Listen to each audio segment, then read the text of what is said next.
उत्साह और उल्लास के भाव आपको देखने को मिल सकते हैं। उसका एक छोटा सा संकेत आपने दिया है। आप हर रोज अखबारों में, हर रोज टेलीविजन पे, हर रोज किसी संचार माध्यम से सुनते आ रहे हैं। जैसे मैंने भी पहले कई बार कहा है, आज भी कहा है कि माननीय मुख्यमंत्री महोदय ने एक कैलेंडर बनाया हुआ है। हर रोज आपके कल्याण के लिए, आपके हित के लिए योजना बनाते नहीं हैं।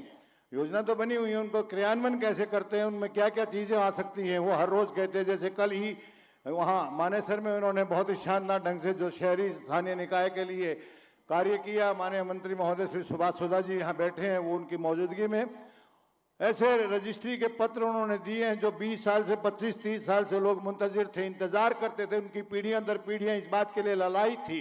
उनके सपने को साकार किया कल माननीय मुख्यमंत्री महोदय ने। आइए आप सब जोरदार तालियां बजाकर उनका धन्यवाद करें, उनका आभार व्यक्त करें। कार्यक्रम को मैं आगे बढ़ा रहा हूं और यहाँ स्थानीय विधायक के नाते नहीं बल्कि एक सेवक के नाते आपकी सेवा करते हैं।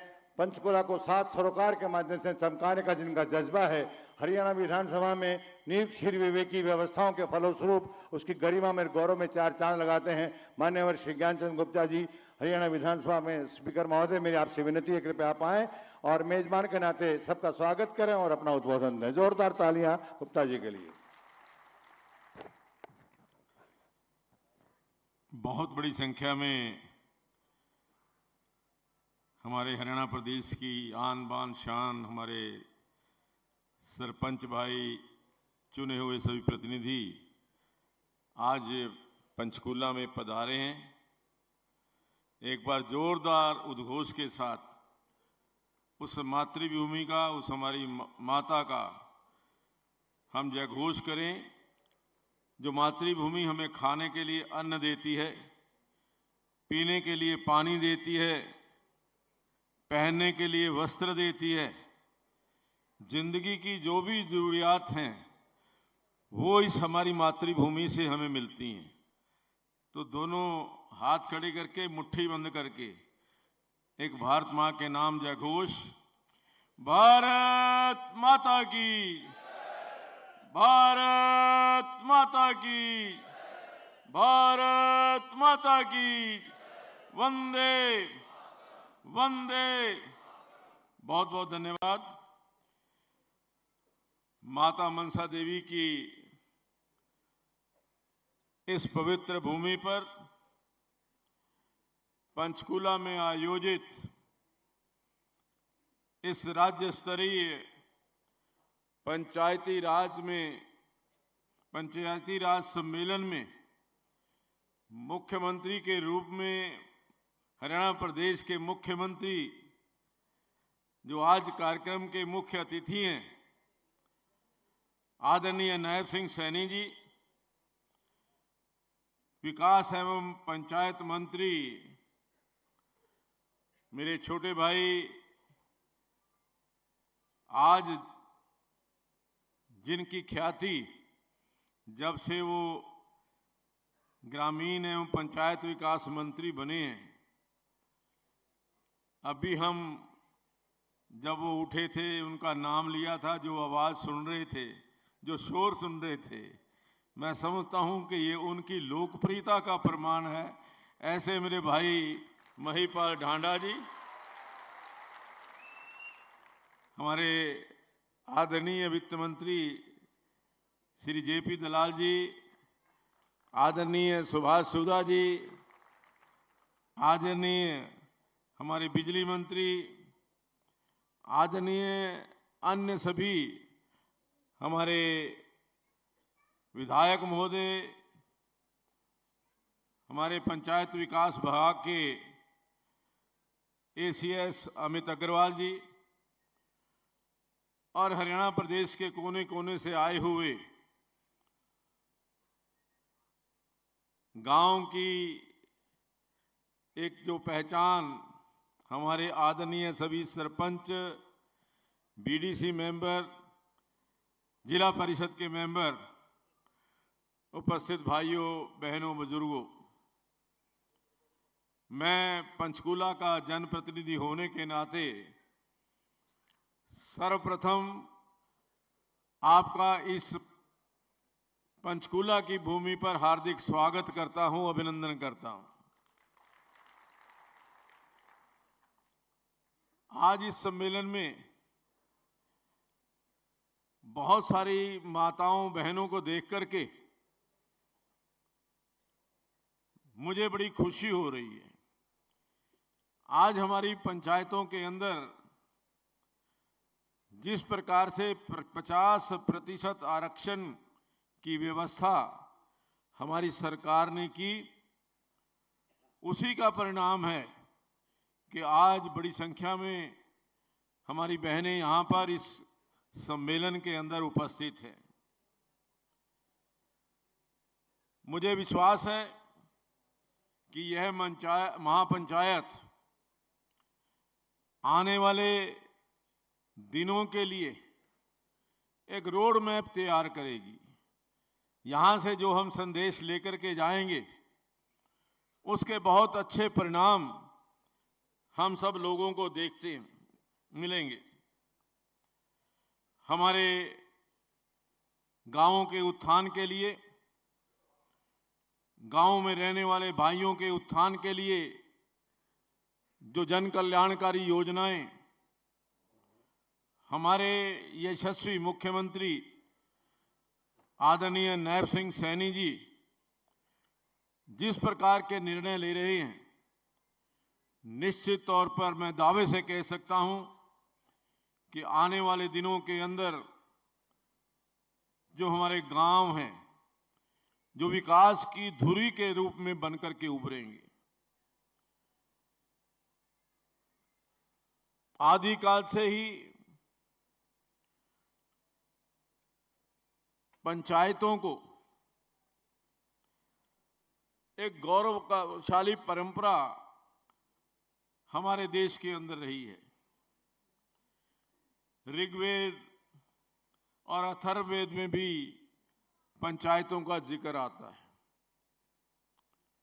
हम तो पंचायत को पंच परमेश्वर भी कहते हैं कि जो भी मैं समझता हूं कि पंचायत के अंदर बैठ करके निर्णय हो जाता है, शायद वो देश की बड़ी से बड़ी अदालत के अंदर भी वो निर्णय नहीं हो सकता।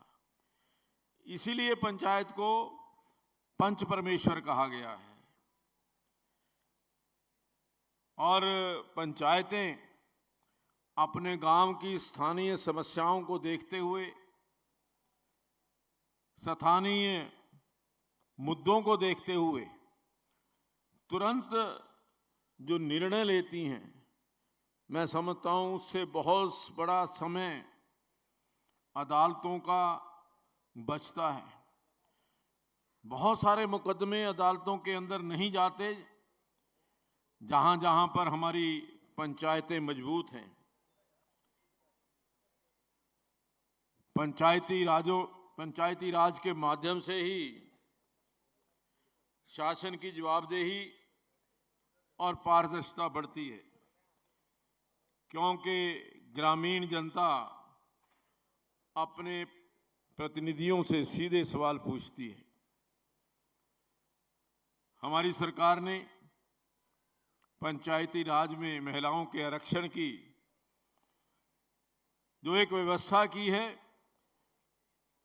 उससे निश्चित तौर पर महिला सशक्तिकरण हुआ है, महिलाओं के अंदर जागरूकता आई है। महिलाएं आज निर्णयों के अंदर, प्रशासनिक निर्णयों के अंदर अपनी अच्छी भागीदारी निभाने लगी हैं। आज हमारी सरकार ने ही पढ़ी लिखी पंचायतें, इस बात का भी संकल्प हमारी सरकार ने पिछले कार्यकाल के अंदर किया और हरियाणा देश का पहला राज्य बना जहां पर पढ़ी लिखी पंचायतें और पढ़े लिखे युवा, विशेष तौर पर हमारी बेटियां बहनें, आज पंचायतों के अंदर एक विशेष रोल अदा कर रही हैं। सरकार ने बहुत सारी कल्याणकारी योजनाएं बनाई हैं गांवों के उत्थान के लिए। हमारा ये मानना है, गांव जगेगा तो देश जगेगा, गांव बढ़ेगा तो देश बढ़ेगा। इसलिए विकास की जो गंगा है वो गांव के अंदर से बहनी चाहिए। गांवों के अंदर यदि हमारे गांव विकसित होंगे तो आदरणीय प्रधानमंत्री जी का जो लक्ष्य वर्ष 2047 तक विकसित भारत बने, वो जब तक पूरा नहीं हो सकता जब तक हमारी ग्राम पंचायतें विकसित नहीं हैं, ग्राम विकसित नहीं है। तो मैं समझता हूं कि जो आने वाले समय है, अभी कुछ दिन पहले आदरणीय मुख्यमंत्री जी ने एक बहुत बड़ी सौगात पंचायतों को दी, जो खर्च करने की सीमा 5 लाख रुपए से बढ़ा करके 21 लाख रुपए की। मैं समझता हूं कि ये इतना बड़ा निर्णय था जिससे हमारे पंचायतों के जो सरपंच हैं, पंच हैं, उनको काम करने के अंदर सुविधा मिली और गांवों के अंदर विकास तेजी से होने लगा है। आज अभी आदरणीय मुख्यमंत्री जी और भी बहुत सारी घोषणाएं, ताकि गांव के अंदर रहने वाले व्यक्ति का जीवन सुगम हो सके, गांव के अंदर वो सारी सुविधाएं मिल सकें जो एक शहर के अंदर मिलती है। गांवों की तरफ से जो शहर को अंदर पलायन हो रहा है, गांवों की तरफ से लोग निकल करके शहर के अंदर जो जा रहे हैं, वो तभी रुक सकेगा जब वो सारी सुविधाएं जो शहर के अंदर मिल रही हैं वो गांव के अंदर ही मिलेंगी। गांव के अंदर वो सारी सुविधाएं मिलेंगी तो निश्चित तौर पर हमारे गांव शहर की भांति चमकेंगे। हमारे युवा, गांवों के अंदर रहने वाले युवा साथी, युवा बच्चे, यदि वो छोटे छोटे उद्योग गांव के अंदर ही लगाएंगे तो गांव भी विकसित होगा। गांव के बच्चों को उन छोटे छोटे उद्योग में काम करने का अवसर मिलेगा। जो जॉब सीकर हैं या नौकरी का तलाश में हैं, वो नौकरी तलाशने की बजाय नौकरी देने वाले युवा बनेंगे। आज हमारी सोच, हमारी सरकार की सोच इस प्रकार से है कि हमारे सभी युवा साथी अपना काम धंधा करके, हमारे आदरणीय यशस्वी प्रधानमंत्री जी ने जो योजना की stand up India, startup India, उसके माध्यम से करोड़ों युवाओं ने अपने छोटे छोटे धंधे बना करके गांव के अंदर जो काम शुरू किया है, निश्चित तौर से आज गांव की दिशा और दशा बदलने लगी है। मैं इस अवसर पर जब पंचायती राज विकास सम्मेलन के अंदर आप सब लोग आए हैं, फिर से एक बार आपका हार्दिक स्वागत, अभिनंदन करता हूं। विशेष तौर पर आदरणीय मुख्यमंत्री नायब सिंह सैनी जी का, जो विशेष तौर पर इस कार्यक्रम को संबोधित करने के लिए, आगामी योजना बताने के लिए पंचकूला में पधारे हैं। आप सबका बहुत बहुत धन्यवाद। जय हिंद, जय भारत। धन्यवाद मान्यवर श्री ज्ञानचंद गुप्ता जी, अध्यक्ष हरियाणा विधानसभा। आपने एक मेजबान के नाते माननीय मुख्यमंत्री महोदय का स्वागत किया है और आज के इस आयोजन पर संक्षेप में प्रकाश डाला है। हमारे इस कार्यक्रम की खूबसूरती में और इजाफा मान्यवर कृषि मंत्री महोदय श्री कंवरपाल गुर्जर जी, आप भी यहाँ तशरीफ लाए हैं। श्री सुभाष सोधा जी, आप भी तशरीफ लाए हैं। बंदो कटारिया जी, अन्य अनेक नाम जो इस समय मंच की शोभा बढ़ा रहे हैं, आप सबका स्वागत है। और ये कार्यक्रम को मैं आगे बढ़ाऊं और आग्रह करूं उस शख्सियत से जिनका मुझे कुछ ऐसा एहसास था कि वो श्रीमती ओमपति जी और श्री ताराचंद ढांडा जी के ही लाडले हैं, लेकिन आज आपका जोश उत्साह देखते बनता है कि आप लोगों ने जिनको नजर आंखों पे बिठाया है, हमेशा प्यार स्नेह दिया, आपका जोश और उत्साह इस बात का साक्षी रहा है। ऐसे माननीय पंचायत मंत्री महोदय श्री महिपाल ढांडा जी से मेरी विनती है, कृपया आप आए और अपना संबोधन दें, अपना उद्बोधन दें। जोरदार तालियां एक बार फिर। बोले भारत माता के। हरियाणा प्रदेश के लोक लाडले मुख्यमंत्री आपके अपने भाई बेटे आदरणीय श्री नायब सैनी जी,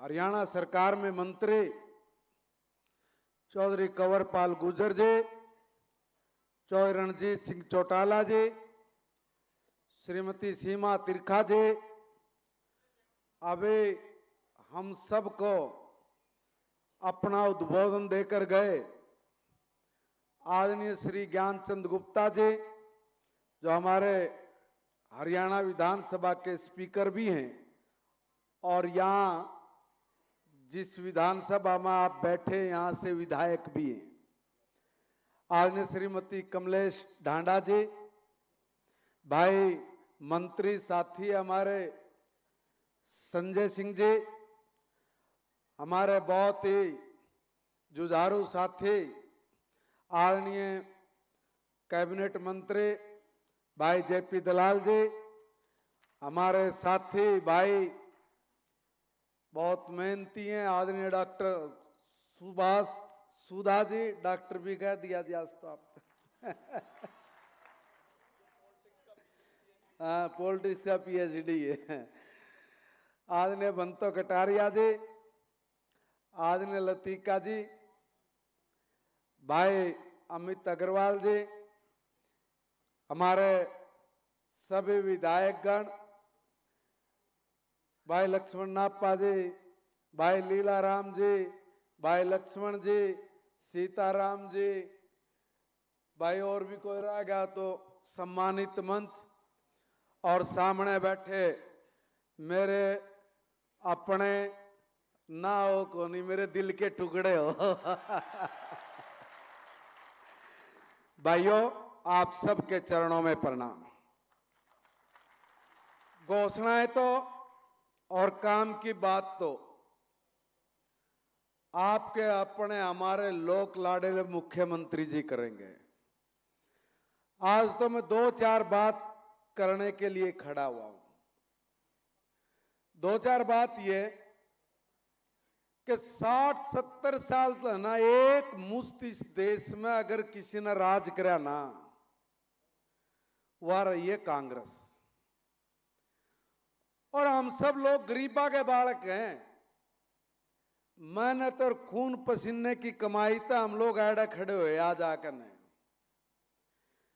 मैं कहना चाह रहा भाई, हमने आज तक ये नू बता दें, गरीब आदमी खातर हमने एक यू काम करया, सारी जिंदगी हम लोग कांग्रेस ने याद रखे, एक भी काम गिना दे, एक काम भी सब आए कर रहे जंगा जंगा और करके नु कह रहे हैं कि जी कुछ नहीं करा।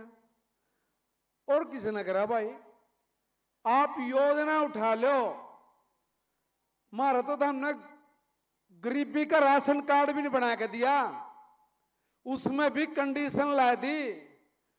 नु बोले भाई थारे घर की छत पक्की नहीं हो, थारा बिजली का कनेक्शन ना हो, और भाई थारा मोटरसाइकिल और टेलीविजन ना हो, और थारी इनकम 1,20,000 रुपए से ज्यादा नहीं हो, जब थारा बीपीएल का कार्ड बनाओगे। अरे शर्म करो, कड़ी अपने आसपास में नजर दौड़ा के देख लो, एक भी घर मिलेगा कैसा? मनरेगा में अगर मैं दिहाड़ी करूं ना, मैं भी 1,20,000 न क्रॉस कर दूंगा, इसका मतलब मैं अमीर हो गया। या अगर परवाह किसी ने करी ना, तो वह मोदी जी ने, मनोहर जी ने, नायब जी ने करी, और करते एक झटके में एक काम करया। बोले जितनी कंडीशन ला रखी ना सारी खत्म, और 1,20,000 नहीं 1,80,000 करेंगे, कर दी। जिस गांव में, आप तो सरपंच भाई बैठे हो मेरे, जिस गांव में 50 राशन कार्ड थे, 100 राशन कार्ड थे, आज उन गांव में आज 1,000, 700, 700, 800 उनका हक हमने उनको दिया है। इनने पूछो कि था हमने करया के था, मारे हका पे भी डाका डाला, ये घूम रहे जंगा जंगा।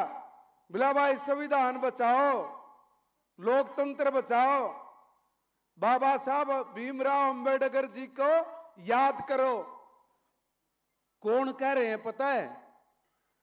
जिन आदमियों ने हाथ पकड़ के बाबा साहब को बाहर कराया, कानून मंत्रिता हटाया, चुनाव भी नहीं जीतन दिया, उस आदमी का नाम लेके यह लोग मारा उल्लू बनाने का काम जो कर रहे ना, या काट के अंडी बार बार नहीं चढ़ दी है, एक बार चढ़ी और नू को बिला लोकतंत्र का गला घोट दिया। इंदिरा गांधी जी एक बार चुनाव हार गई थी भाई, और चुनाव जब वो हारी ना तो हाई कोर्ट ने इलाहाबाद की ने फैसला सुना दिया, कहा कि भाई गलत तरीके से बन गए, इसलिए रद्द करो। किसी से नहीं पूछा, रातों रात सारा हिंदुस्तान जमानू लपेट दिया, पकड़ के बांध दिया, संविधान तोड़ के ना मार दिया, इमरजेंसी लगा के ना सारे भीतर ठोक दिए, एक आदमी बाहर नहीं छोड़ा, नेता प्रेस वाला कोई भी। और जब ना छोड़ा तो संविधान तोड़ दिया। आज वह आदमी संविधान की कॉपी दिखावे, अक मोदी जी संविधान बदल देंगे। अरे भाई, बाबा साहब का अपमान था हमने करा। अरे हमने तो बाबा साहब के लिए वो काम करा जो ये 60 साल में सोच भी नहीं पाए। बाबा साहब के नाम पे वोट लेने वाले तो पूछो कि हमने भारत रत्न क्यों नहीं दिया, और जब हमारी सरकार बनी ना, सबसे पहला काम हमने यूए करा, पहला भारत रत्न अगर किसी को दिया ना तो बाबा साहब को हमने दिया। और इतना ही नहीं, दिल्ली में ना लुटियन जोन है, लुटियन जोन मतलब घनी महंगी जमीन और वीआईपी रहे सारे, जिनका प्रधानमंत्री जी का भी घर है, राष्ट्रपति जी का भी है भाई, सारे मंत्री संसद भवन भी वो एरिया है।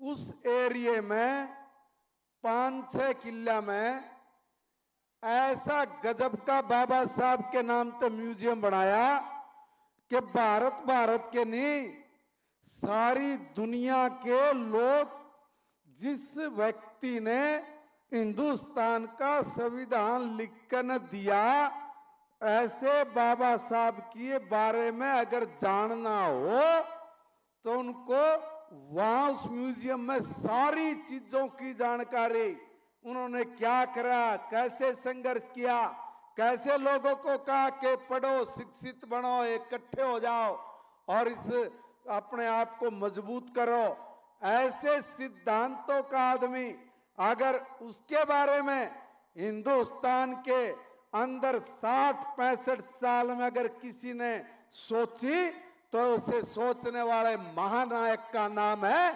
आदरणीय नरेंद्र मोदी। और उसी नरेंद्र मोदी जी ने इतना बड़ा करोड़ों करोड़ों रुपए का म्यूजियम बना के दे दिया। भाइयों, वह आदमी हमने कहे हैं कि भाई बीजेपी वाला ने संविधान को वह बदलेंगे। देखो रे, झूठ बोलने की भी कति आदो है। मारे तनु बोले बिला जी हैं तो आरक्षण में गड़बड़ करेंगे और खुद करके। कर्नाटक के चुनाव तो नहीं है, चुनाव, इन चुनाव में ओबीसी का एससी का कोटा काट के सारा मुसलमानों को दे दिया। पूछना चाहिए कि तुमने ओबीसी और एससी के हकों पे डाका क्यों डाला, और आने वाले दिनों में अगर इनका यही हाल रहा तो इन्होंने तो पहले कह रखा है कि इस देश के संसाधनों पर अगर किसी का पहला अधिकार है तो मुस्लिम का है। अरे हमें किसी से बैरभाव नहीं, मगर इस तरीके की बात करके समाज में जाति पाति में दरार डालने वाले लोग अब फिर हम सब लोगों के बीच में आके कह रहे हैं कि आप हम लोगों का साथ दो। अरे इनके बड़े से बड़े नेता दुनिया की प्रेस में जा जाके इकट्ठे होकर कहें कि भाई ये जो हिंदुस्तान के हिंदू है ना, ये तो आतंकवादियों से भी ज्यादा खतरनाक है। सबने सुना भाइयों, अगर जय है आतंकवादियों से भी ज्यादा खतरनाक है तो फिर ये तमीन के बीच में कैसी तीसी कराने जाओ, न्यू तो बता दे भी लोग आता है। भाइयों, ये बड़े छली कपटी लोग हैं, छली कपटी और बिल्कुल सीधे साधे। देखो भाई, हमारे मुख्यमंत्री जी कहीं तो लगे चेहरे से भी मुस्कुराते हुए सबकी समस्याओं को सुनकर समाधान ओए आदमी कर सके जो इस गरीबी में रहा हो, गरीबी में जिया हो और गरीबी देख कर न हर रोज संघर्ष करके कठिनाइयों को, चुनौतियों को स्वीकार करके आगे बढ़े हो, उन्हीं को पता है कि जमीन के ऊपर समस्या क्या है और इन समस्याओं का समाधान कैसे होना है। इसलिए समाधान लेके आज हम सब लोगों के बीच में पहुंचे हमारे मुख्यमंत्री जी का मैं तहे दिल से यहां पहुंचने पर अभिनंदन करता हूं, स्वागत करता हूं। भारत माता की जय।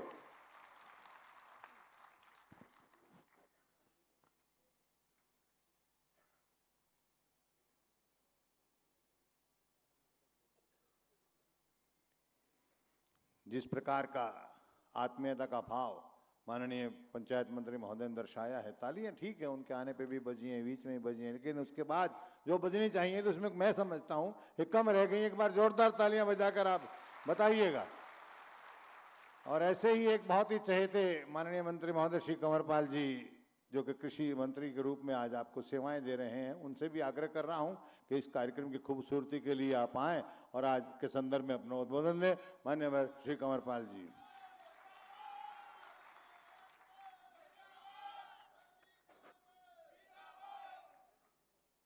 हमारे बहुत ही यशस्वी मुख्यमंत्री आदरणीय भाई नायब सिंह सैनी जी, हमारे विधानसभा के अध्यक्ष आदरणीय ज्ञानचंद गुप्ता जी, और हमारे बहुत ही जिन्होंने बहुत बड़ा काम किया भाई महिपाल डांडा जी, हमारे मंत्री पंचायत मंत्री चौधरी रणजीत सिंह जी,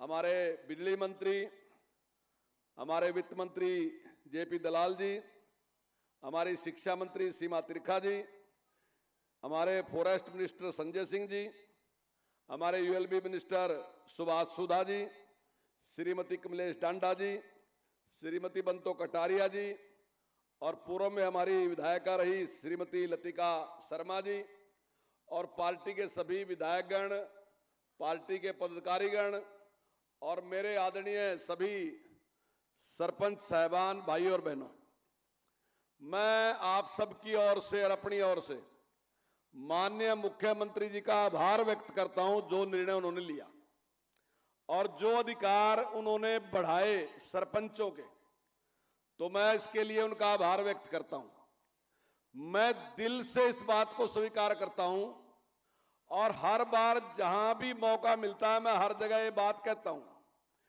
कि डेवलपमेंट में, प्रदेश की डेवलपमेंट में, गांव के विकास में हमारे सरपंचों की अहम भूमिका है और जो काम हम करना चाहते हैं उस काम को हम बिना सरपंचों के हम कर ही नहीं सकते, हम उसको इंप्लीमेंट नहीं कर सकते। हमें उसके लिए सभी सरपंचों का सहयोग और आशीर्वाद चाहिए। आपका लक्ष्य भी वही है और हमारा लक्ष्य भी वही है, लेकिन हमारे लक्ष्य को पूरा करने में सबसे बड़ा योगदान आपका है। आप उसको इंप्लीमेंट कर सकते हैं। और भाइयों, कुछ लोगों ने बड़ी हमारे खिलाफ भी बातें कही है भी, लेकिन आप याद कर लो जब हमारी सरकार आई तब भी सरपंच की पावर जो खर्चे की थी वो 5 ही लाख थी। हमने ही वह 10 लाख करी, हमने ही वह 20 लाख करी। जब हम काम करते हैं तो कई बार मन में अलग अलग विचार भी आते हैं। ठीक है, एक अलग सोच आई कि भाई इस तरीके से नहीं, इस तरीके से काम करके देख लो, लेकिन कोई जिद नहीं है कि जो मुझे कह दिया वही होगा। हमने प्रदेश के इतना काम करना। हमने थोड़े दिन में देखा, हमने लगा कि कामों की स्पीड कम है, बहुत ज्यादा कम है। मैं माननीय मुख्यमंत्री से कहूं भी था, जो पहले मुख्यमंत्री थे उनसे कहूं था कि जी जब पैसे दें ना हम, मैं जब पंचायत में बोल का हूं ना कि भाई 11 लाख रुपए दे दूंगा, इतने तक मेरे पैसे हवा, इतने तक सरपंच काम करके निपटा दे। पैसे बाद में दे, सरपंच काम पहले कर दे। कुछ लोग कहेंगे भाई सरपंच गड़बड़ कर दे। मैं कई बार शहर में कही है बात, मैं बोला हमारे सरपंच की गली के ऊपर ना ट्रक निकल का जा, जिप भी नहीं बैठती, थारी वाली स्कूटर में ही बैठगी। मगर हमारा तो वहां कोई स्कूटर तो है भी नहीं, ऐसा ट्रक है, ट्रैली है, जो ट्रैक्टर हो कभी किसी की टाउन लेगा वा, बदरी रेता लेगा वा, पर ट्रैली तो रोज ही चला उसके ऊपर, तो फिर भी कहीं बैठती नहीं है कोई भी। और इतना ही बढ़िया काम करके दिखावा।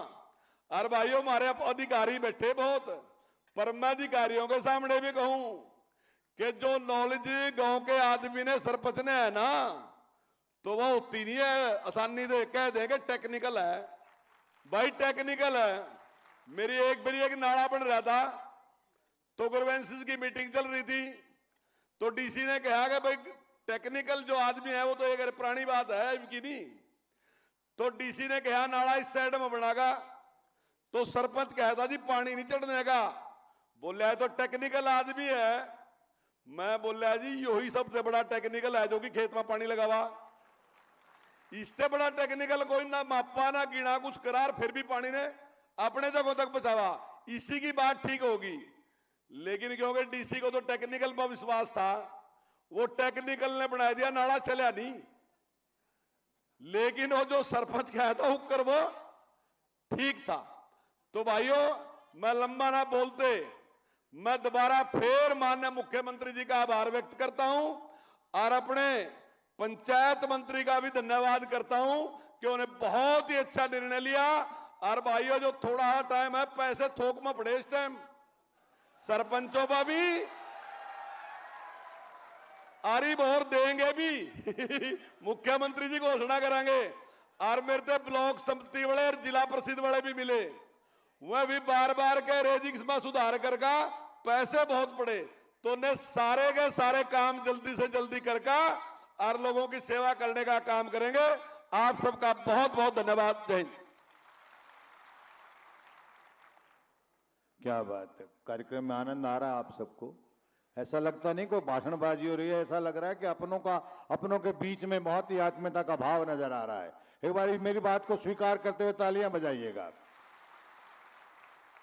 ये कार्यक्रम बहुत उन्नति पे है, बहुत परवान पे है, बहुत बुलंदी पे है, और जिन ऊंचाइयों पर यह कार्यक्रम है उससे और आगे ले जाने की चेष्टा कर रहा हूं और आग्रह कर रहा हूं शख्सियत से जिनको संस्कार गो, गंगा, गाय, गीता और गायत्री को अक्षुण्ण रखने के मिले हैं, पारिवारिक जो पृष्ठभूमि जिनकी सैनिक की रही है, मां भारती की सीमा की हिफाजत करने का सौभाग्य जिस परिवार को मिला है, ऐसे संस्कारी जिन्होंने बहुत ही नीचे स्तर से ऊपर उठकर आज इतना आपके सेवा का जो दायित्व संभाला है, वो चाहे भारतीय जनता पार्टी में जिला अध्यक्ष के नाते हो, महामंत्री के नाते हो, अध्यक्ष के नाते हो, विधानसभा में एमएलए के नाते हो, मंत्री के नाते हो, संसद में सांसद के नाते हो, और अब मुख्यमंत्री के रूप में जिनको आपकी सेवा का मौका मिल रहा है, मान्यवर नायब सैनी जी से मेरी विनती कि वो अपना आशीर्वाद दे। उससे पहले रिमोट का ये बटन दबाकर उनके खातों में ये धनराशि जाए, ताकि जिनके लिए जो प्रतीक्षा रहता पूरा हरियाणा प्रदेश की जो पंचायतें हैं उनके एससी और बीसी की चौपालों को फंड ट्रांसफर का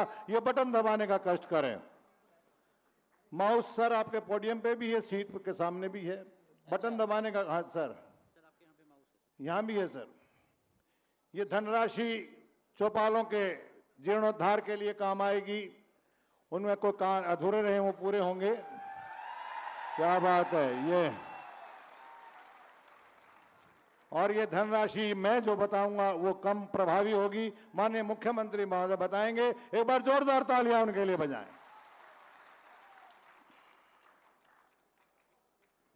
भारत माता की, भारत माता की। भोजन किया?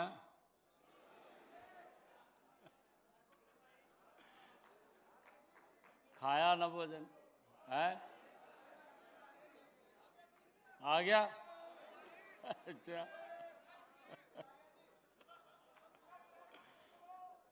जिसका नहीं उसका भी आ जाएगा।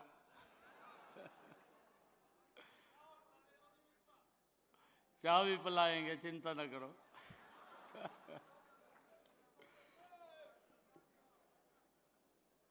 बहुत ही सम्मान के योग हमारे हरियाणा विधानसभा के माननीय अध्यक्ष पंचकुला से हमारे विधायक आदरणीय ज्ञानचंद गुप्ता जी, हरियाणा सरकार में मेरे साथी मंत्री, कृषि कल्याण मंत्री आदरणीय कंवरपाल गुर्जर जी, हरियाणा सरकार में वित्त मंत्री आदरणीय जेपी दलाल जी, हरियाणा सरकार में पंचायत मंत्री आदरणीय महिपाल डांडा जी, हरियाणा सरकार में ऊर्जा मंत्री रणजीत सिंह चौटाला जी, हरियाणा सरकार में हमारे स्थानीय निकाय के मंत्री सुभाष सुधा जी, हरियाणा सरकार में खेल मंत्री संजय सिंह जी, हरियाणा सरकार में शिक्षा मंत्री श्रीमती सीमा त्रिखा जी और हमारी पूर्व मंत्री श्रीमती कमलेश डांडा जी, पूर्व विधायिका श्रीमती लतिका शर्मा जी, बंतो कटारिया जी,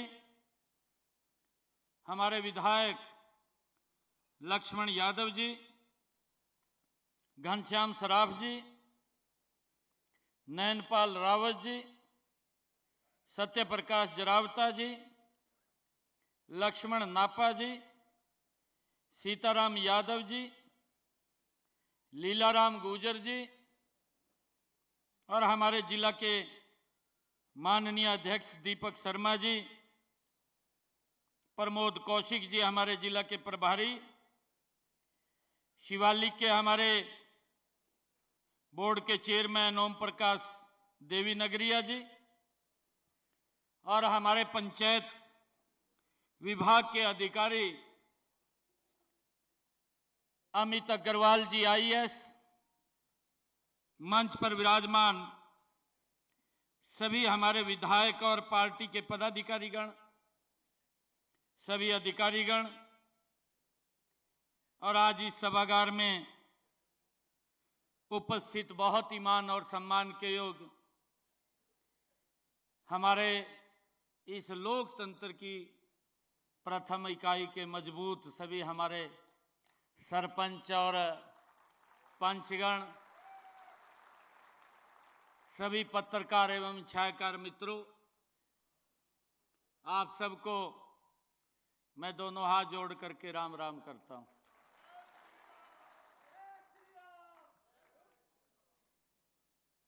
मित्रों, मुझे खुशी है क्योंकि अभी हम 10 रोज पहले मिले थे और 10 रोज के बाद हम दूसरी बार एकत्र आए हैं।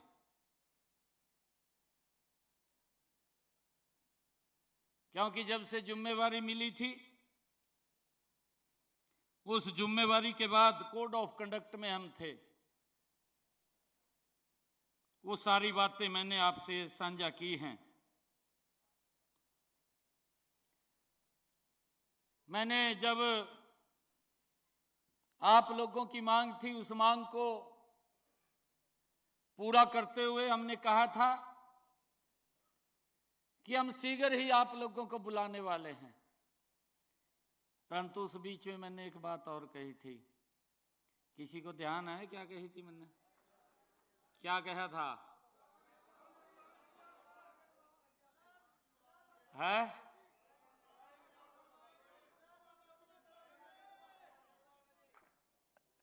कुछ कहा था मैंने?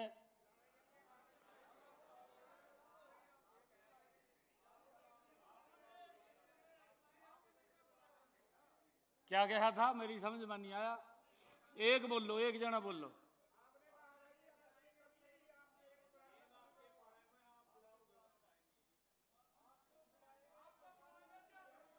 बुलावांगे ना? अच्छा फिर ठीक है।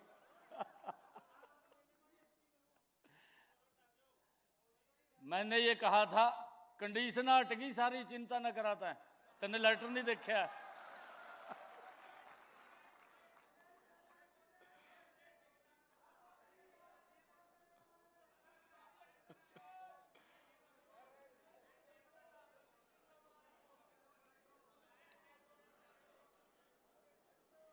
मैंने आप लोगों को कहा था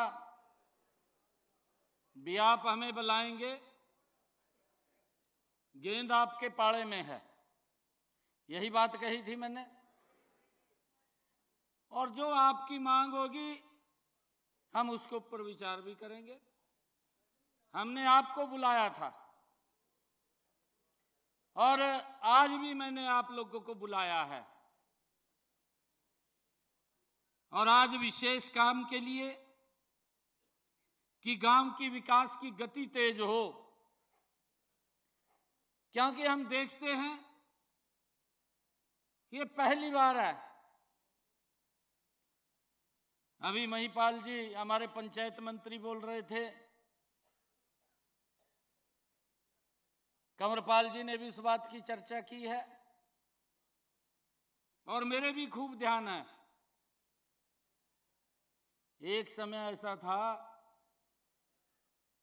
घोषणा कर जाते गौमा कि 5 लाख रुपए आएंगे, और 6 महीने तक उस बात का डोल पीटते रहते थे भी 5 लाख रुपए दे दिए हमने। ये सच्चाई है? नहीं तो आप बताइए, ये सच्चाई है ना?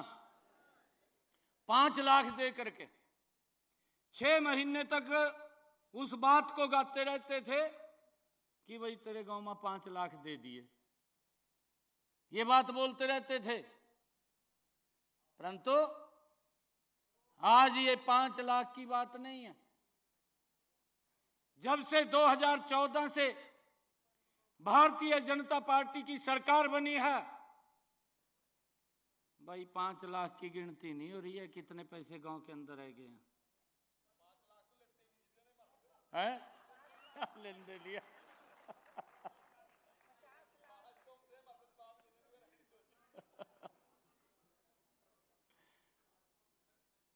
ये मैं जो बात बोल रहा हूं ये ठीक बोल रहा हूं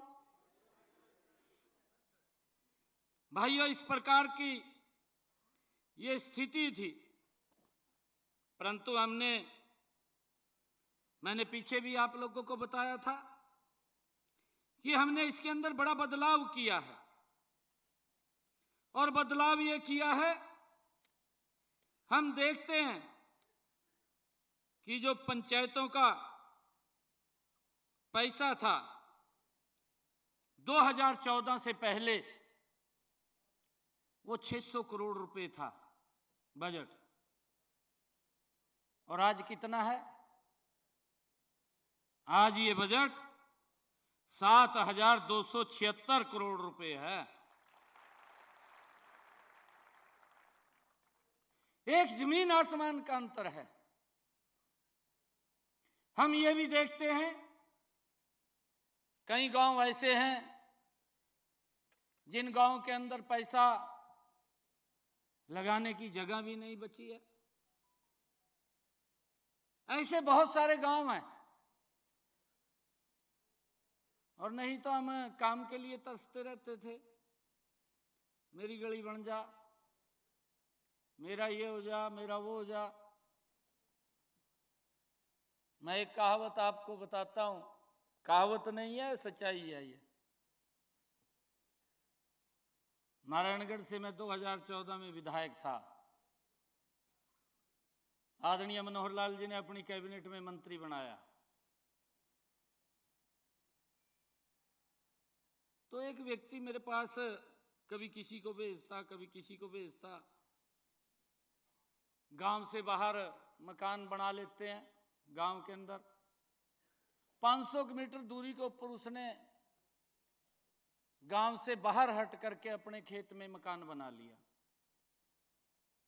कच्चा रास्ता, बरसात पड़ती ट्रैक्टर भी जा रहे हैं, बुग्गी भी जा रही है। और जब उस रास्ते से निकलते तो जब बच्चे स्कूल में आते कपड़े खराब हो जाते, वो भी निकलते तो कपड़े खराब होते। घर में जाते तो कपड़े खराब होते। तो वो भेजता मेरे पास, कभी किसी को भेजता, कभी किसी को भेजता। कहा मंत्री जी को कहो भी हमारी गली बना दे। मैं भी सुन लेता, मैं कहा बना देंगे, कोई बात नहीं, मखा बन जाएगी। एक दिन वो स्वयं आ गया मेरे पास और आके मुझे कहने लगा, मंत्री जी मेरी गली बना दो। मैंने उसके सामने ही फोन उठाया, मैंने वीडियो को कहा, मैं कहा यह गली बना दो।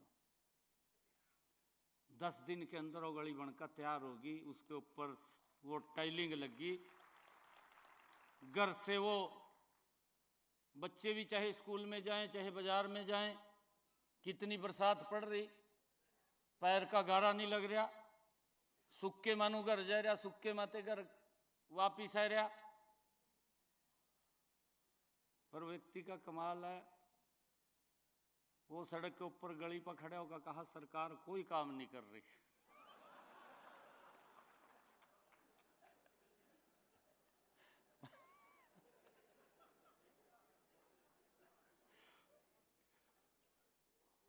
आदत होती है ना गांव के अंदर। इतना हमने गली भी बना दी, फिर भी वो प्रचार कर रहे यार, उसके कहने से बना दी। कहा सरकार कोई काम नहीं कर रही। भाइयों, इस बात को हमने देखना है, इस बात का भी विचार करना है। मैंने आपके सामने आंकड़ों से बात रखी है। ये 2014 की बात मैं कर रहा हूं। 2014 में 600 करोड़ रुपए का पंचायतों का बजट था। 2024 के अंदर 7,500 करोड़ रुपए का हो गया। ये अंतर इस सरकार के अंदर विकास कार्यों का दिखाई देता है। जबरदस्त काम इस सरकार के अंदर हुए हैं। गांव की तस्वीर को बदला है, पिछले 10 वर्षों के अंदर बदला है। आदरणीय प्रधानमंत्री जी, जिनकी एक सोच है कि हमने विकसित राष्ट्र बनाना है, और उस विकसित राष्ट्र को लेकर के जो ये लक्ष्य है, ये लक्ष्य हमारे सामने है। अगर मेरा गांव विकसित होगा, मेरा जिला विकसित होगा, मेरा प्रदेश विकसित होगा, ये देश विकसित होगा। ये लक्ष्य प्रधानमंत्री जी का है और उसको साकार करने का कार्य वो हम सब ने करना है। मैं आज आप सबको इस अवसर के ऊपर मैं बधाई भी देता हूं। आदरणीय प्रधानमंत्री जी, जो पंचायतें हमारी भारतीय लोकतंत्र का आधार स्तंभ है, आदरणीय प्रधानमंत्री जी इस बात की चर्चा करते हैं कि जिनकी मजबूती में ही नए समृद्ध भारत की हम परिकल्पना कर सकते हैं, देख सकते हैं। आदरणीय प्रधानमंत्री जी की सोच है और उस सोच को हमने आगे बढ़ाना है। अभी मुझे ये भी खुशी है कि आजकल ये टेक्नोलॉजी का जमाना है। अभी आप लोगों ने अपने मोबाइल के ऊपर देख करके बता दिएगा पैसा है क्या भाई, कहा बताई दिया नहीं बताई दिया। आज आप लोगों को हमने इसीलिए बुलाया था। देखिए ये सरकार काम करने वाली सरकार है, और मेरा आप लोगों से आग्रह भी है कि आपका और हमारा नाता ये कोई वैसा नाता नहीं है कभी आप ये समझते हो हमारा और आपका नाता उंगली और नाखून का नाता है। हम दोनों मिलकर के इस गांव के विकास की, इस प्रदेश के विकास की हम मिलकर के कल्पना कर सकते हैं। समान रूप से विकास।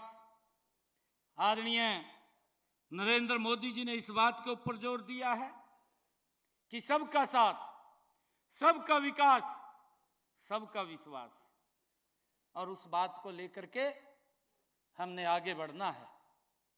और भाइयों, मैं आज आप लोगों से एक ये भी बात कहना चाहूंगा कि हम सब ने अपने अपने गांव के विकास का रोड मैप भी हमने तैयार किया होगा, और नहीं किया तो उसको तैयार कर लीजिए। फिर मैं आपको दोबारा इस बात के लिए आश्वस्त करता हूं कि भाइयों, हम विकास के लिए पैसे की कोई कमी नहीं आने देंगे। जितना पैसा विकास के लिए खर्च करना चाहेंगे, ये सरकार उतना पैसा आप लोगों को विकास के लिए देने के लिए तैयार है। कोई कमी नहीं है, पैसे की कोई कमी नहीं है, परंतु उसको खर्च करने के लिए भी समय चाहिए, और आप उसको खर्च करेंगे, हम और आगे उसको बढ़ाने का काम करेंगे। मुझे ये भी खुशी है आप लोगों को बताते हुए कि आज हमारे सभी विधायकगण, हमारे मंत्रीगण आज आपके बीच में बैठे हैं, मंच के ऊपर यहाँ बैठे हैं। कुछ हमारे विधायकगण किसी कारणवश, किसी काम के वंश या मंत्रीगण वो यहाँ नहीं पहुँच पाए, परंतु सबकी आज एक ही इच्छा थी कि हम अपने सरपंचों के बीच में जाएंगे, और आज सभी मौजूद यहाँ आपके बीच में बैठे हैं। और भाइयों, आप सब मिलकर के गांव के विकास की रोड मैप आप तैयार कर सकते हैं। हमने विधायकों को भी कहा है, आप लोग मिलकर के जो भी काम आपने तैयार करवाना है गांव के अंदर, आप उस गांव के रेजुलेशन पा करके हमारे विधायकगण को दे दीजिए, तुरंत वो काम वो चालू हो जाएगा। और आप लोग उसके अंदर जो हमने आप लोगों को, जो आपने कहा है कि हमारे पास खर्च करने की पावर, वो 21 लाख रुपया हमने पीछे की थी, कि वो 21 लाख रुपए की आप लोगों को हमने पावर दी है कि आप उसको बिना झिझक के, बिना किसी रोक टोक के आप लोग अपने गांव में ये काम करवा सकते हैं, विकास कार्यों को। और भाइयों, हमने बहुत सारे निर्णय भी लिए हैं। आज अगर गांव का विकास हो रहा है तो इसके अंदर हम सबकी बड़ी भूमिका हमारी पढ़ी लिखी पंचायतों की है। मैंने इस बात का जिक्र उस दिन भी किया था। मैंने कहा था कि हम चाहते हैं कि मेरे सरपंच के ऊपर कोई उंगली ना उठाए। हमारा सरपंच लोगों के द्वारा, लोकतंत्र के द्वारा चुना हुआ गांव का प्रथम नागरिक है, और विकास की धुरी अगर कहीं घूमती है तो सरपंच को इर्द गिर्द घूमती है। और हम चाहते हैं कि कोई व्यक्ति उसके तरफ उंगली ना उठाए। अगर कोई निर्णय लिए भी गए हैं तो निर्णय वो आपकी भलाई में ही लिए गए थे। अभी कंवरपाल जी ने बताया है, उन्होंने कहा कि ये पहले भी जो लिमिट थी ये 5 लाख की थी, परंतु इसको बाद में ही हम इन्हें बढ़ा करके 20 लाख किया। परंतु आपकी आवाज को हम ध्यान में रखते हुए हमने 21 लाख रुपए का निर्णय किया कि आप लोग 21 लाख रुपया उसके अंदर खर्च कर सकते हैं। और भाइयों, आप लोगों को हमने कई उसके अंदर सुविधाएं दी हैं। चाहे हमारे सरपंच को किसी कार्य को लेकर के पंचायत के न्यायालय के अंदर जाना हो, उसके अंदर भी हमने सुविधाओं के अंदर बदलाव किया है। और हमने पहले की सरकारों से जो गांव के अंदर कार्य होते थे वो आप लोगों के सामने है, उसका जिक्र हमने आपके बीच में किया है। और गांव के अंदर पूर्व की सरकारें, एक राजनीतिक दल गांव को अपनी दुकान समझ करके वो काम करता था कि हमारी ये दुकान है, और जिस प्रकार से वो बोलते थे उस प्रकार से चलाता था, परंतु हमने विकास को प्राथमिकता दी है। मैं भी देखता हूं, मैं कुरुक्षेत्र से सांसद था, जब मैं गांव के अंदर जाता था, बहुत सारे मैंने जिसका जिक्र किया है कि बहुत सारे ऐसे गांव के लोग भी इस बात को बोलते थे कि भाई हमारे गांव में कहीं कोई गली कच्ची नहीं है, कोई भी पैसा लगाने की जगह नहीं है, अगर हमें कहीं पैसा मिले तो हमें कोई लाइब्रेरी बन जाए या वहाँ पर कोई कम्युनिटी सेंटर बन जाए, उसको लेकर के सरपंच हमारे गांव के लोग डिमांड करते थे और उसको भी लगातार हमारी सरकार पूरा करने का काम कर रही है। बड़े बड़े कम्युनिटी सेंटर्स, जहाँ बड़े बड़े गांव हैं, गांव के अंदर क्योंकि कोई फंक्शन करना है, कोई शादी का कार्यक्रम करना है, कोई दुख का कोई वहाँ पर प्रोग्राम करना है, किसी व्यक्ति को दिक्कत ना आए, क्योंकि बड़े गांव के अंदर जमीन का भी अभाव रहता है और उसके अंदर बड़े बड़े कम्युनिटी सेंटर्स आप लोगों के सामने है, बहुत ज़्यादा गांव के अंदर वो बने हैं और लगातार बन भी रहे हैं। हम आगे भी उनको बनाने का ये क्रम जारी रखेंगे। हमारी सरकार की सोच है कि किसी भी गांव के अंदर एक भी गांव ऐसा ना हो जिसके अंदर कम्युनिटी सेंटर ना हो, हर गांव के अंदर कम्युनिटी सेंटर बने। उसको लेकर के हम अपने कार्य को आगे बढ़ा रहे हैं। आज मुझे ये भी खुशी है कि हमारे गांव के अंदर जो चौपालें बनी हुई थी, जो SC-BC की हमारी चौपालें थी, आज उनके लिए भी हमने इस बजट के अंदर प्रावधान किया है और मैं आपको इसका पूरा का पूरा डाटा मैं बताने के लिए अभी उसकी घोषणा भी करूंगा, क्योंकि जब हमने यहाँ से एक बटन दबाया उसके माध्यम से आपके खाते के अंदर ये पैसा भी पहुंचा है और ये पैसा गांव के विकास के लिए खर्च होगा।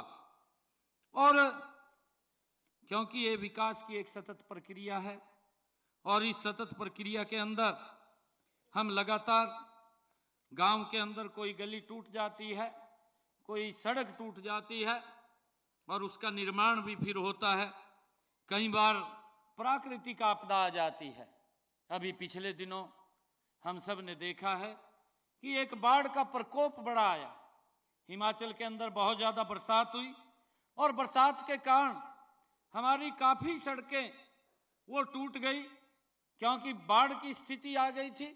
कई स्थानों से हमने सड़क अपने आप भी पाड़ दी, क्योंकि पानी को निकालना था, निकलने की जगह नहीं थी, प्राकृतिक आपदा थी। परंतु उसके अंदर भी हम सब ने उस प्राकृतिक आपदा का मिलकर के सामना किया और हमने उन सड़कों का भी सभी का नवीनीकरण किया। और हम आप लोगों को मैं बताना चाहता हूं कि हमारी सरकार ने आप लोगों के लिए जो पंचायत के अंदर, मैंने पीछे ये बात इसका जिक्र भी किया था कि पंचायत में कंप्यूटर ऑपरेटर भी आप लोगों के पास रहेंगे, ताकि जो हमारी पंचायतें हैं वो हाई टेक रहें, IT में सक्षम हों। उसको लेकर के भी हमने इसके अंदर कार्य किया है। मुझे ये भी खुशी है कि हमने सरपंचों के सम्मान के अंदर उस दिन घोषणा की थी, हमने कोई वहाँ पर कमी नहीं छोड़ी कि हमारा सरपंच अगर गांव के अंदर कार्यक्रम होता है तो मेरे सरपंच का स्थान DC के बराबर में होगा। ये सम्मान भी हमने देने का काम आपको किया था। और हमने ये भी कहा था कि हमारे जिला परिषद के चेयरमैन हैं, वो जिला परिषद का चेयरमैन भी, उसका जो प्रोटोकॉल हमने रखा है, उसका प्रोटोकॉल DC और SP के बराबर में हमने अपने जिला परिषद के चेयरमैन का रखा है। और जो हमारा ब्लॉक समिति का चेयरमैन है, उसका प्रोटोकॉल हमने ADC और CGM के बराबर रखा है, ताकि उसके भी सम्मान के अंदर कोई कमी न रहे। और हमारी ये सोच है कि हमारी जो ये पंचायती राज संस्थाएं हैं, इन पंचायती राज संस्थाओं का सम्मान वो बनाना और उनका सम्मान बढ़ाना, ये हमारी जिम्मेवारी है और उसके अंदर हम लगे हुए हैं। मुझे ये खुशी भी है आज आप लोगों के बीच में बताते हुए कि हमने जो हमारे जिला अंतर जिला परिषदों का भी हमने गठन किया है। हम जो हमारे जिला परिषद के लोग हैं उसके अंदर जिला से कुछ सरपंच होते हैं, ब्लॉक समिति के चेयरमैन होते हैं और उसके अंदर प्रशासन के हमारे बड़े उच्च अधिकारी होते हैं। ये जिला परिषदों का जो गठन है, ये इन गठन का एक विचार करते हैं कि हमने अगली रणनीति क्या तय करनी है, विकास को कैसे गति देनी है। इसको लेकर के हमने जो अंतर जिला परिषदों का गठन हमने किया है, इसका विकास के कार्यों में एक बड़ा लाभ हमारे लोगों को मिलेगा। मुझे आज आप लोगों को बताते हुए कि ये बड़ी खुशी हो रही है कि मुझे जो बातें पीछे हुई थी कि कुछ सरपंचों ने जो हमें कहा था और हम उनके संपर्क में भी थे, लगातार बातचीत भी कर रहे थे। आज भी मैं इस बात को लेकर के, क्योंकि सरपंच मिलते रहते हैं, उनसे बात करता रहता हूं, पूछता रहता हूं, परंतु आज आप लोगों को हमने यहां पर बुलाया है। आज मैं आप लोगों के माध्यम से जिसके लिए हमने बुलाया है उसके लिए मैं आप लोगों को बताना चाहता हूं कि आज हरियाणा प्रदेश के विकास के लिए 2400 करोड़ रुपया देने का आज काम किया है। 2400 करोड़ रुपया, जिसमें गांव के विकास के लिए 900 करोड़ रुपया खर्च होगा और इसी प्रकार से शहरों के विकास के लिए भी 900 करोड़ रुपया खर्च होगा। और आज ये कुल मिलाकर के जो गांव और शहर के अंदर हमारी सरकार ये विकास कार्यों के ऊपर खर्च करेगी, ये 1800 करोड़ रुपया खर्च करेगी। और आज मुझे खुशी है आप लोगों को बताते हुए कि आज हरियाणा प्रदेश की जितनी भी एससी बीसी की जो हमारी धर्मशालाएं हैं, चौपाले हैं, जितनी लिस्ट हमारे पास आई है, क्योंकि और भी कुछ लिस्टें जो अभी आ रही हैं, परंतु जितनी लिस्टें हमारे पास चिन्हित तो हुई हैं उन एससी बीसी की चौपालों के लिए, क्योंकि वो भी सरपंचों के पास पैसा जाएगा और आप लोगों के माध्यम से वो खर्च होगा, उनके सुदृढ़ीकरण के लिए, उनके रख रखाव के लिए। आज मैं इसके लिए भी हमने 118 करोड़ रुपया एससी बीसी की चौपालों के विकास कार्यों के लिए, उनके नवीनीकरण के लिए आज ये खर्च किया है। और मैं आज जो राज्य वित्त आयोग है, उस राज्य वित्त आयोग के माध्यम से भी 492 करोड़ रुपए की राशि आज मैं जारी करता हूं, जो ये सरपंचों के पास सीधी खाते के अंदर जाएगी। ये कुल मिलाकर के आज जो विकास कार्यों के ऊपर हरियाणा प्रदेश के अंदर जो राशि खर्च होगी, ये 2400 करोड़ रुपए के विकास कार्यों की मैं आज जारी करने की ये घोषणा करता हूं। और भाइयों, मैं आप लोगों को एक बात कहना चाहता हूं, क्यों हमारे सभी सरपंच भाई बैठे हैं, सभी माननीय सरपंचों से, क्योंकि हमारे माननीय विधायकगण भी यहीं पर बैठे हैं। मैंने इनको पिछले दिनों भी, अभी जब हमारी विधायक दल की बैठक थी उसके अंदर मैंने ड्यूटियाँ भी लगाई थी और ये सलाह करके कामों की लिस्ट भी मैंने कहा था कि सरपंचों से आप बैठ करके उनसे पूछ करके कि कहाँ कहाँ गांव के अंदर कौन कौन से विकास के कार्य चलने हैं, कौन कौन से करने हैं, उसकी लिस्ट का तुरंत एस्टीमेट बना लें ताकि वो विकास कार्य वो गति से चल सके और हम गांव के अंदर विकास की एक झड़ी लगा सकें, जिससे कि विकास तेजी से गांव का हो। जो भी वहाँ की समस्याएं हैं उन समस्याओं का हम समाधान कर सकें। भाइयों, ये हमारी सोच है। मैं आज इस अवसर के ऊपर आप सब सरपंच भाइयों को मैं बहुत बहुत बधाई और शुभकामनाएं भी देता हूं। और हमारे बीच में से एक सरपंच भाई अभी बोल रहे थे, अभी उन्होंने नीचे से कहा कि हमारे मानदेय की भी बात आप कर लीजिए, तो ठीक है।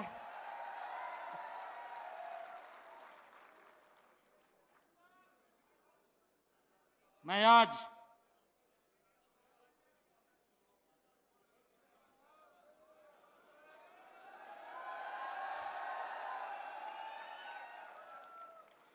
हमारी सरकार ने निर्णय लिया है कि 4 जून 2019 से पहली बार जो हमारे भूतपूर्व पंचायती राज के प्रतिनिधियों को पेंशन देने का काम ये पहली बार हमारी सरकार ने किया है। यह पेंशन देते समय हमने कोई भेदभाव नहीं किया, चाहे वो इनेलो के समय के सरपंच थे, चाहे वो कांग्रेस के समय के सरपंच थे। हमने अपने शासनकाल के अंदर हर सरपंच को सम्मान देने का काम ये भारतीय जनता पार्टी की सरकार ने किया, हमारी सरकार ने किया है। आज मैं आप लोगों को इस बात के लिए कहना चाहूंगा कि जो हमारे सरपंचगण हैं, आज इसके बारे में हमने पूरा वो तैयारी की है और आज ये पेंशन 1.5 गुना ज्यादा बढ़ोतरी की मैं इसके अंदर घोषणा करता हूं। हमारे जो जिला परिषद के अध्यक्ष थे, उनको पहले ये 2,000 रुपया पेंशन मिलती थी, अब उनको ये 3,000 रुपया मिलनी ये शुरू हो जाएगी। जो हमारे जिला परिषद के उपाध्यक्ष हैं, उनको 1,000 रुपया मानदेय मिलता था, अब ये 1,500 रुपये मिलना शुरू हो जाएगा। पंचायत समिति के हमारे माननीय अध्यक्ष, उनको 1,500 रुपये मिलता था, 2,250 रुपये मिलना शुरू हो जाएगा। और जो हमारे पंचायत समिति के उपाध्यक्ष हैं, उनको 750 रुपये मिलता था, 1,125 रुपये मिलना शुरू हो जाएगा। हमारे जो पूर्व सरपंच थे, पूर्व सरपंचों को 1,000 रुपया मिलता था, अब उनको 1,500 रुपया मिलना शुरू हो जाएगा। मैं आज आप सबके मानदेय में भी समय समय के ऊपर बढ़ोतरी हम करते हैं।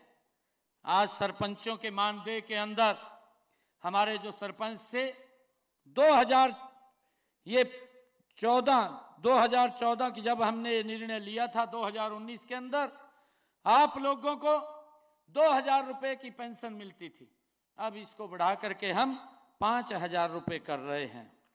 जो हमारे पंच हैं, उन पंचों को 600 रुपये मानदेय मिलता था, अब उनको 1,600 रुपये ये करने का निर्णय ये हमारी सरकार ने किया है। भाइयों,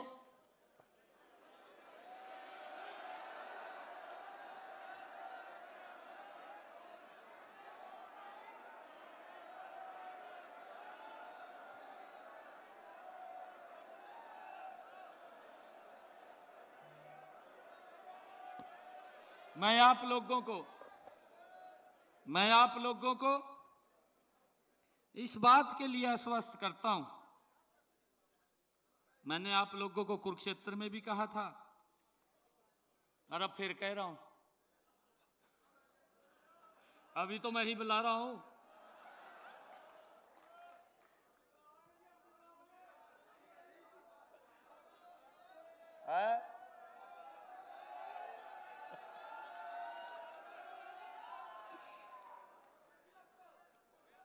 भाइयों, आप लोगों से एक और आग्रह भी है मेरा।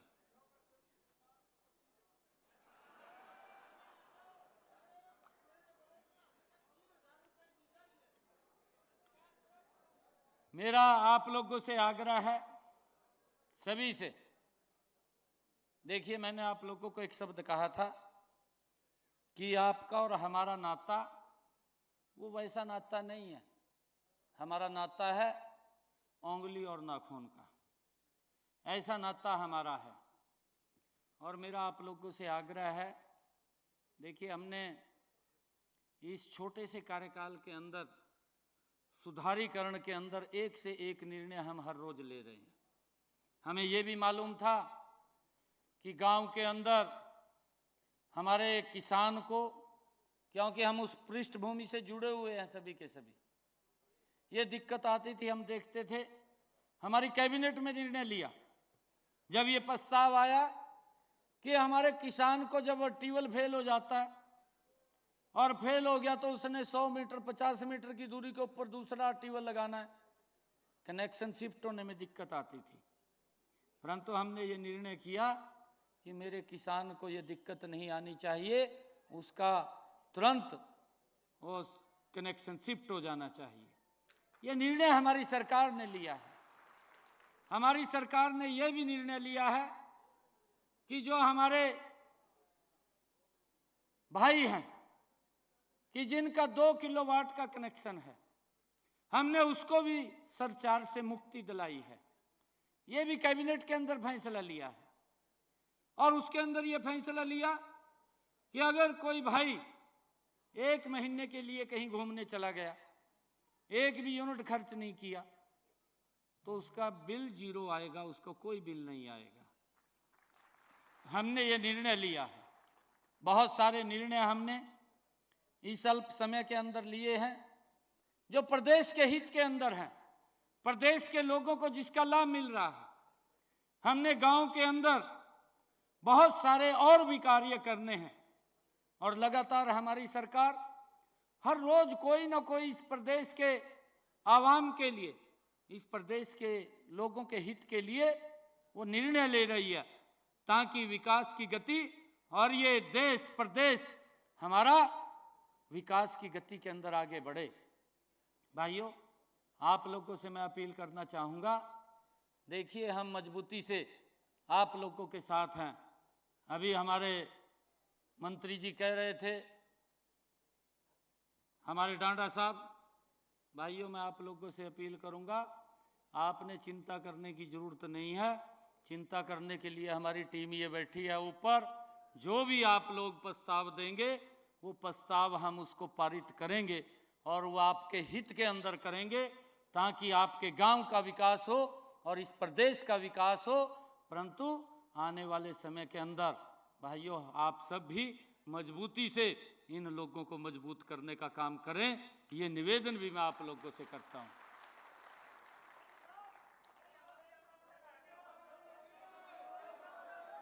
एक एक व्यक्ति बताओ भाई, एक एक व्यक्ति।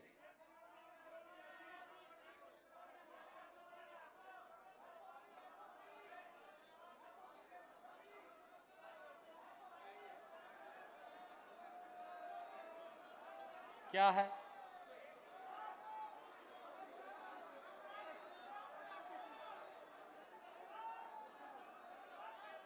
एक व्यक्ति बताओ क्या है?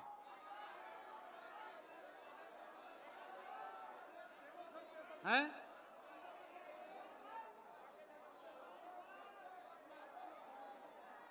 पांजार,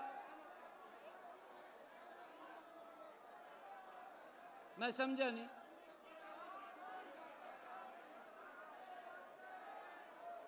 एक मिनट भाई, एक मिनट, एक मिनट, एक मिनट।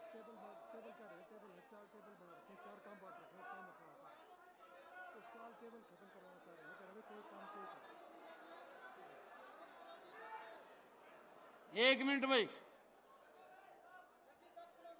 अरे एक मिनट साहब।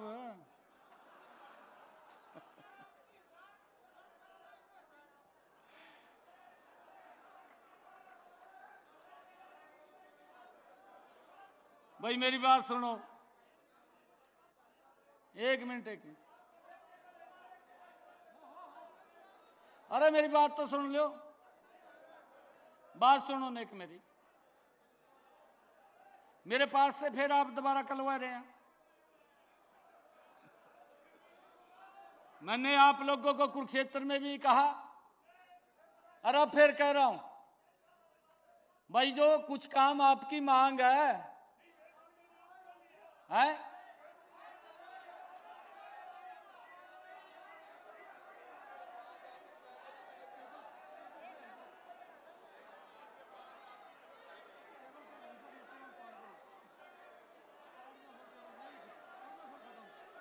आप ऐसा करना, एक मिनट जी, एक मिनट। आप लोग, आपके 5 व्यक्ति आ जाएं। एक मिनट, यहां नहीं, एक मिनट बैठ जाओ भाई। अरे बैठ जाओ, बैठ जाओ, बैठ जाओ। सीएम हाउस के अंदर 5 लोग आ जाएंगे। जो भी आपका विषय है उस विषय के ऊपर बात कर लेंगे हम।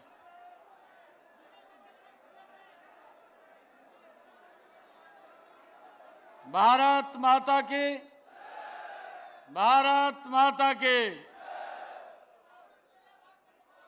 एक मिनट,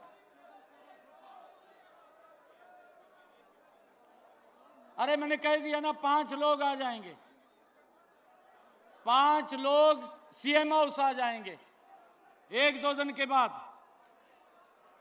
1-2 दिन के बाद 5 लोग आ जाएंगे। और मैं 1 मिनट मेरी,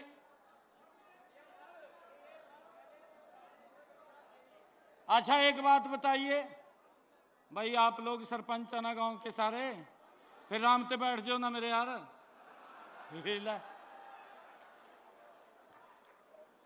भाई राम ते बैठ जाओ ना, एक बात तो सुनो ना।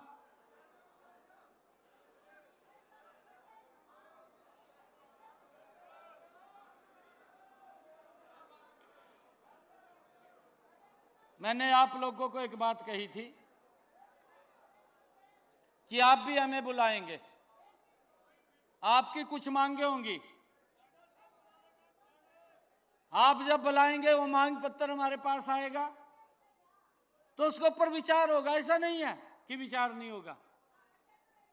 हम यही बात आपको कह रहे हैं कि आप भी इसका एक निर्णय करिए, और कई बार होता है आपकी कोई मांग होगी, हम जरूर उसको विचार करेंगे।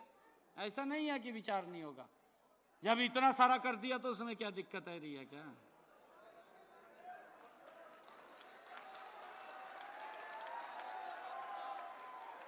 आप सबका मैं बहुत बहुत धन्यवाद करता हूं। एक जोरदार जयकारे के साथ भारत माता के, भारत माता के, वंदे वंदे। बहुत बहुत धन्यवाद आप सबका।